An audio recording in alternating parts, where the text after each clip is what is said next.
Ассалаумағалейкум халайық. Мен Нұрлан Леспекұлы.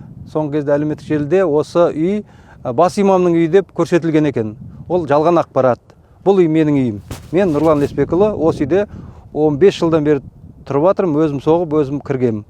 Аса рахымды, мейірімді Алланың атымен бастаймын. Аллаға мадақ, оның елшісі Мұхаммедке Алланың салауатымен сәлем болсын. Ассалаумағалейкум, қадірменді қазақ елі. Соңғы уақытта әлеуметтік желіде тарап жатқан жала-жалғанға нүкте қоюға тура келіп тұр. Қашаннан бері мұсылмансың деген кезде, әлмисақтан бері мұсылманмын. Алланың өздері рас, сөздері рас деген кешегі Хакім Абай, кешегі Шәкәрім бабаларымыздың, кешегі Бұхар бабаларымыздың ұрпағымыз. Кешегі бабаларымыз біреудің ала жібін аттама, біреудің ақсын жеме, біреуге жала жаппа деген тәрбиені көрдік. Бірақ өкінішке орай бүгін осы құндылықтар аяқ асты етілуде.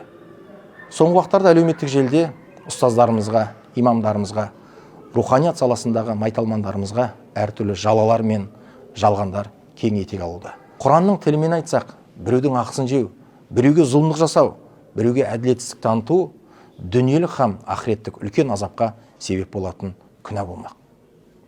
Қоғамда ізгілік жасау қалай сауапқа кенесе, біреуге зұлымдық жасаудан өзін тыюда үлкен сауапқа кенелтпек.